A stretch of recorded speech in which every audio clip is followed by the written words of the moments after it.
Hi, my name is Veronica Rose. You're welcome to today's session. And today I have a special guest from you. He's best for you.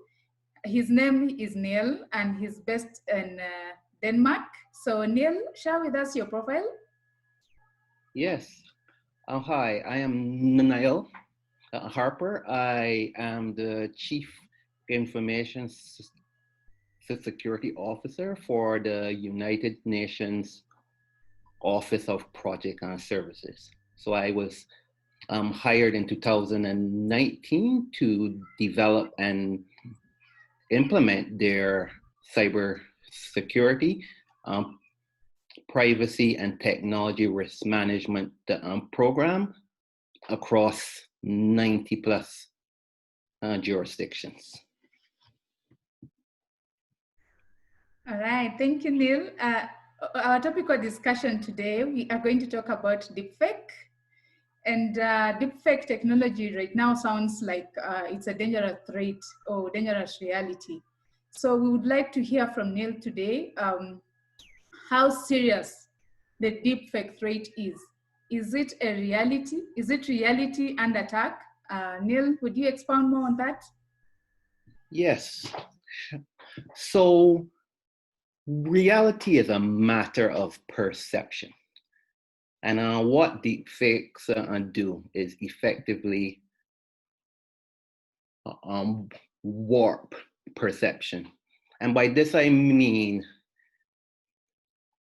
individuals have a propensity to trust and not verify. And these types of artificial intelligence based attacks, they have the potential to deceive persons, and they can be extremely effective. I think we've seen that deepfakes are mostly used to spread misinformation or fake news.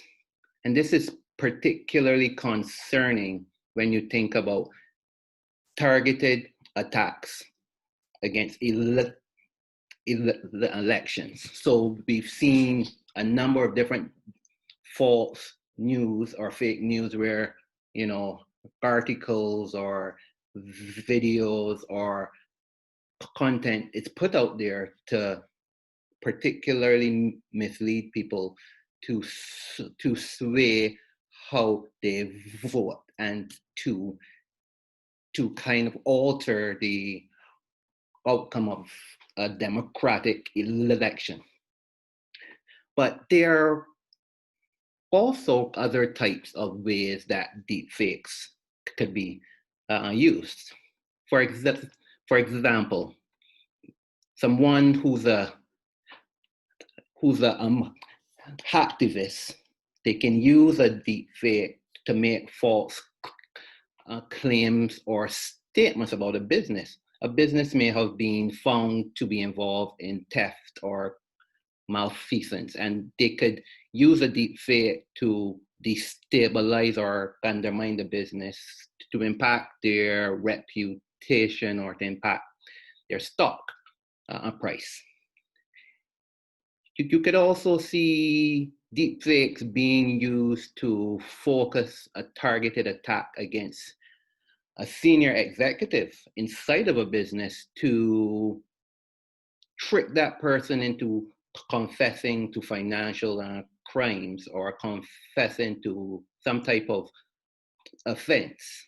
And that could be used against the business again to destabilize their reputation or to even force that business to have to get rid of a senior staff member. We're also seeing deepfakes used as a form of ransomware as well, where threat actors are creating very, very complex type of deepfakes where they can use this to say to a business, hey, we have this very um, um, malicious content about your business, and you need to pay a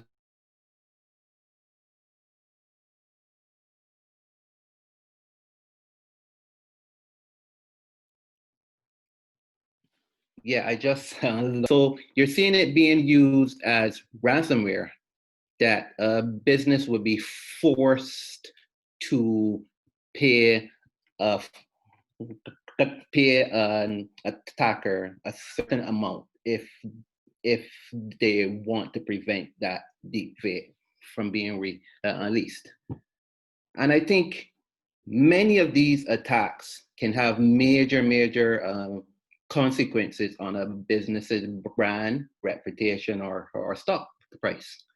And a more specific example is where there was a recent UK-based business where a staff member in the finance department was tricked into believing he was speaking to the CEO, and the deepfake was used to convince that staff member to transfer 250,000 bucks to a fake account. And that person, in terms of how you distort the person's perception, that person authentically believed they were speaking to the real CEO, but they were in fact speaking to an online attacker who was impersonating their CEO using a deepfake. I think as well, what's a big concern for cyber professionals is that traditional tools are not designed to detect deepfakes.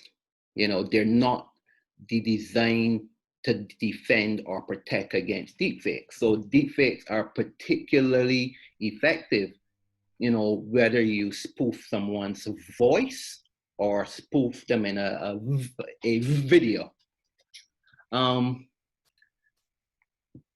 and you're seeing a lot more cybersecurity businesses. They're focusing on developing products to actually detect deep fakes. We've seen Facebook and Microsoft have entered into a partnership working with research institutions to build out large repositories of deep fakes for research. You're also seeing Alphabet. They have developed a large repository of about 5,000 deep fakes that they're using to work with researchers and cyber professionals to develop these tools to help defend against deep fakes. So that's basically what the threat landscape looks like right now. Thank you. This really sounds so dangerous to cyberspace. So Neil, would you be having any other closing remarks on the same? Yeah.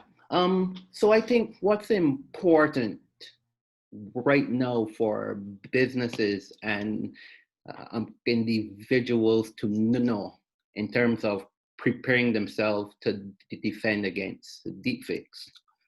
I think what's important is to train staff.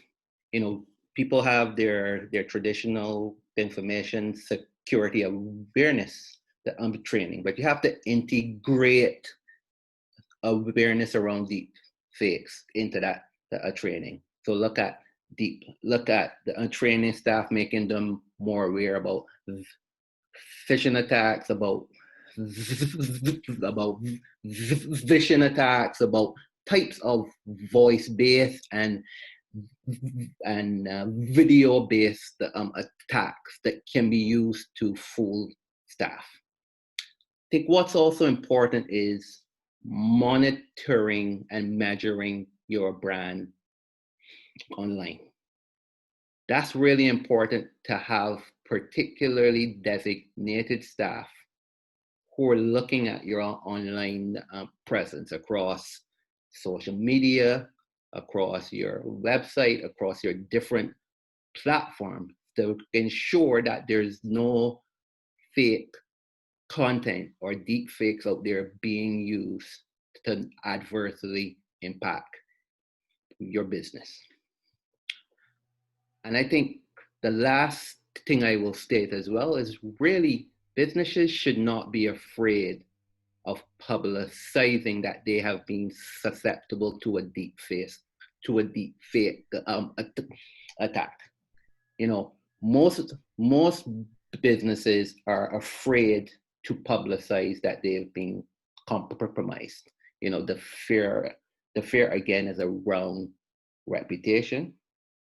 The fear is around your stock price.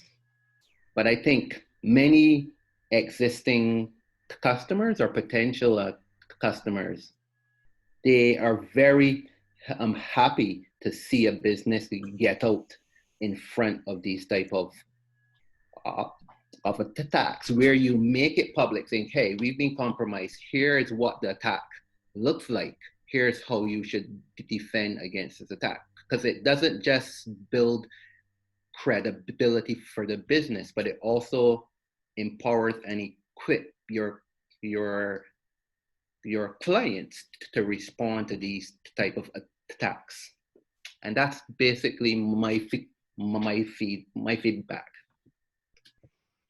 Thank you so much. I really believe that if businesses are transparent, of course, that's when the customers will trust them more. Thank you so much, Neil, for sharing with us and for your time today. For our viewers, thank you so much for watching, and hit the subscribe button so that you don't miss out on the upcoming sessions. Thank you. Thank you, Neil. Thank you.